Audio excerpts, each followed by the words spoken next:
여러분 반갑습니다. 빵식이TV 빵식입니다.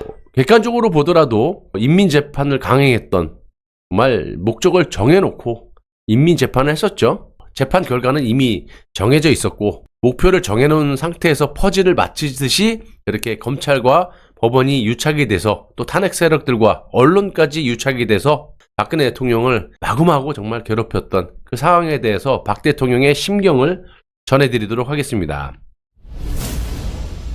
자, 재판은 심리적으로도 힘들었지만 육체적으로도 굉장히 힘든 과정이었다고 합니다. 매주 3회에서 4회씩 열렸는데, 그러니까 재판은 이제 월화수목금토일 중에 토요일 일요일은 쉽니다. 그러면 월화수목금 주 5일 재판 중에 4회를 받은 거예요. 그러면 하루에 한 번씩 재판을 받았다는 거 아닙니까? 그러니까 살인범 이상으로 박 대통령을 취급했다.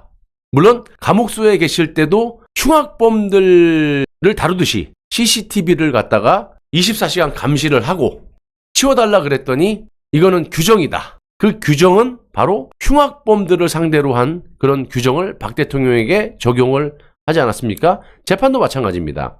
일단 뭐 매주 3회씩 열렸는데 매번 10시간 이상 넘는 강행군이었고, 심지어는 2017년 6월부터 매주 4회, 그러니까 거의 하루에 한 번씩 월화목금 이렇게 재판이 진행됐다고 합니다. 박 대통령께서는 당시 여러분도 아시다시피 옥고를 치르시면서 허리와 어깨 통증 등 잠도 제대로 이루지 못하던 그런 상황이었기 때문에 체력적으로 너무 지친 상태였다고 말씀을 하세요. 박 대통령이 머물렀던 그 감옥소는 외풍이 많이 부는, 그러니까 예를 들면 가운데가 아니라 맨 끝자락이기 때문에 덥고 춥고, 다행히 박 대통령은 더위를 좀 덜 타셨다고 해요. 물론 이제 추위를 타시기 때문에 어마어마한 고충을 겪으셨고, 식사 또한 정말 끼니를, 컵라면을 사셔서 거기에 물을 많이 부어갖고 막 끼니를 때우셨던, 그러니 당연히 몸이 성한데가 없으셨겠죠. 이런 상황에서 이렇게 인민재판이 이루어졌던 겁니다. 특히 허리 통증으로 10시간 가까이 재판정에 나와 앉아있는 것이 마치 이 독침에 쏘인 것처럼 매우 고통스러웠다고 말씀을 하시고요. 검찰이 대통령을 기소하면서 냈던 증거만 무려 12만 쪽이 넘었는데, 그중 대부분은 대통령이 보지도 듣지도 못한 그런 문서들이었다고 합니다. 변호인들과의 충분한 상의는 차치하더라도 그 내용이 무엇인지는 파악하도록 해줘야 하는데, 그래야지만 최소한의 방어권이 보장될 수 있는 거 아니겠어요? 그런데 대통령은 구속 상태였고, 변호인들 역시 주 4일 아침부터 밤 늦은 시간까지 재판을 하고 돌아가 밤새 또 증거 기록을 보면서 또 그 다음날 재판을 준비하고 다시 아침이면 재판정에 출석을 했던 그런 상황, 그것을 몇 달 동안 반복하셨던 겁니다. 변호를 맡았던 이상철 변호사는 66세의 고령인 연약한 여성이 주 4일 법정에 출석해 재판을 받는 것은 체력적인 면에서 감당하기가 너무너무 어렵다, 이렇게 호소를 재판부에 했으나 당연히 받아들이지 않았죠, 인민재판부인데. 그러면서 주 3일 재판을 하면 심야까지 진행될 수 있으니까 주 4일 재판을 하며 업무 시간 내에 충분한 휴식을 취하는 것이 피고인들의 건강에 유리하다라고 판단한다, 이렇게 재판부에서 얘기를 했다는 거예요. 이게 충분한 휴식을 취하는 겁니까? 변호인도 그렇고 박 대통령도 그렇고 이놈들의 논리는 그래요. 3일 동안 빡세게 하면은 밤에까지, 야간까지 이 재판이 이루어질 수 있으니까 주 4일로 쪼개갖고 너희들에게 우리 재판부가 베푸는 거야. 아가리 닫어. 이 지랄을 하는 거예요. 자, 솔직히 말하면 재판부는 대통령의 건강을 신경 쓰기보다는 어떻게 하든 구속영장 만료 기간인 10월 16일 이전에 판결을 내리는 것에만 초점을 맞추는 듯 했고, 변호인단도 대통령과 마찬가지 생각을 하고 있었다는 겁니다. 객관적으로 보더라도 그렇죠. 이렇게 빨리 진행을 한다는 거는 뭐에 쫓기듯이 빨리빨리 10월 16일 이전에 판결을 내려야 되니까 목표를 딱 설정해 놓고 재판을 진행했던 겁니다. 그리고 탄핵 인용도 분명히 시간이 수개월이 남았는데도 불구하고 이정미의 그 임기 만료일인 그 여자가 3월 13일인가 그래요? 이정미의 임기에 맞춰서 3일 이전 3월 10일 날 박근혜를 파면한다. 그리고 도망가 버리지 않았습니까? 이정미가. 그러니까 뭐에 쫓기는 게 아니라 그렇게 얘네들은 딱 날짜를 박아놓고 목표를 설정해놓고 이렇게 인민재판을 강행했던 거예요. 자, 아무튼 그러다가 6월 30일 오후 6시 30분경 대통령은 갑작스럽게 현기증이 온 데다가 고질적인 허리 통증 때문에 너무나 힘들어서 도저히 앉아있을 수도 없었다고 해요. 그래서 대통령 자신도 모르게 책상으로 몸이 이제 기울어졌는데, 그러니까 대통령이 이제 현기증 때문에 빈혈 이런 것 때문에 몸이 이제 쇠약해지다 보니까 몸이 싹 기울어지는데 그제서야 재판부는 남은 일정은 다음에 진행하겠다 이러면서 재판을 중단했다라는 겁니다. 때려 죽일 놈들.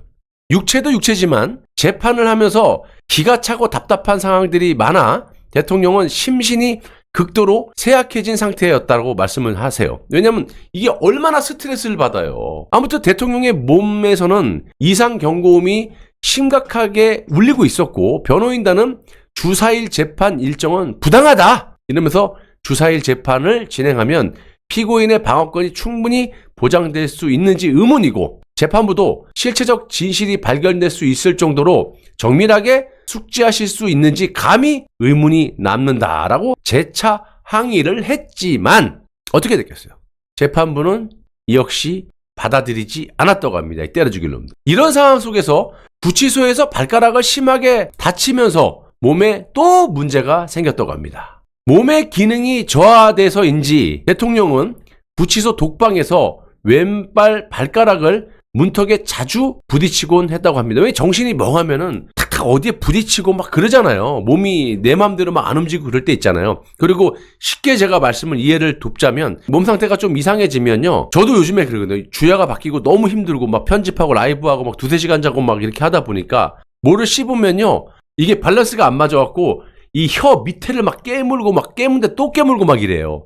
그러니까 이게 몸이 제대로 작동을 안 하는 거야. 지금 그런 현상인 것 같아요. 대통령께서. 원래 대통령 재임 중에도 발가락이 좋지 않으셨는데 처음엔 대수롭지 않게 여겼다고 하세요. 그런데 부딪히는 것이 반복되다 보니까 나중에는 신발을 신으면 통증 때문에 걷기조차 힘들 정도가 됐다고 합니다. 7월 10일에는 이재용 당시 삼성전자 부회장이 증인으로 출석을 했었는데 발가락 문제 때문에 걷기 힘든 지경이어서 재판에 도저히 나갈 수가 없었다고 하시고요. 당시 대통령께서 이재용 부회장과의 대면을 피하기 위해서 불출석한 것이 아니냐는 또 이런 썩어빠진 인간들의 말들이 찌라시들이 돌았는데 그건 전혀 사실이 아니다라고 항변하고 계십니다. 그 후 8월 25일 이재용 부회장이 1심에서 징역 5년형이 선고됐다는 것을 알게 됐을 때는 진심으로 안타까웠다고 하세요. 그날 재판 도중 유영하 변호사가 연필로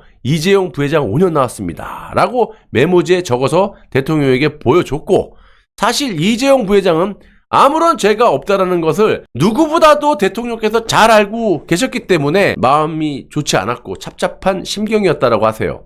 안타까움에 대통령 자신도 모르게 손으로 조용히 가슴을 누를 수밖에 없었다고 합니다.